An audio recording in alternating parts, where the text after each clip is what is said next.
In a colorful village surrounded by green meadows and tall trees, there lived a sweet little girl known as Little Red Riding Hood. She always wore a bright red cloak with a hood, a gift from her grandmother, which she loved dearly. One sunny morning, her mother called her over. "Grandma isn't feeling well today. Can you bring her this basket of goodies? But remember, stay on the path and never talk to strangers."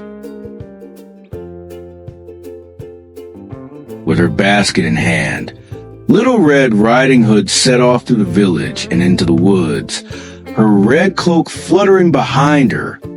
The forest was alive with magic. Singing birds, fluttering butterflies, and flowers that swayed with the breeze. But in the shadows, a pair of yellow eyes watched her every move. Out from the trees stepped the wolf, tall and cunning. "Good morning, little girl," he purred. "Where are you off to on such a fine day?" The wolf grinned, his sharp teeth gleaming. He thought of a clever plan to reach Grandma's house first. "Take the scenic path through the meadow," he suggested sweetly.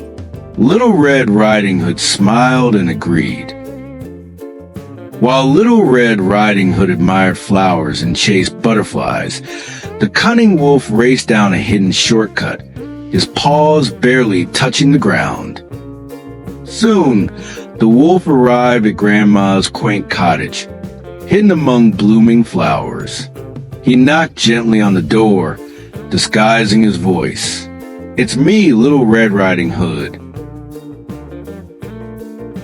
Before Grandma could react, the wolf leaped forward. But clever Grandma managed to hide herself in a wardrobe, leaving the wolf to his plan. At last, Little Red Riding Hood arrived, skipping happily to the cottage. She noticed the door was slightly open but stepped inside, calling out, "Grandma, I've brought you goodies." She stepped closer, puzzled by how strange Grandma looked. "Grandma, what big eyes you have!" she exclaimed. "All the better to see you with," growled the wolf. With a mighty leap, the wolf sprang from the bed. Little Red Riding Hood screamed and ran as fast as she could, knocking over a table of flowers in the process. Just then, a brave woodsman, hearing the commotion, burst through the door with his axe. "Back off, wolf!" he shouted. Grandma finally emerged from the wardrobe, dusting herself off. She hugged Little Red Riding Hood tightly. "You were so brave," she said, smiling. Little Red Riding Hood, Grandma, and the kind woodsman enjoyed the goodies together. From that day on, she always remembered her mother's advice. Never stray from the path and beware of strangers.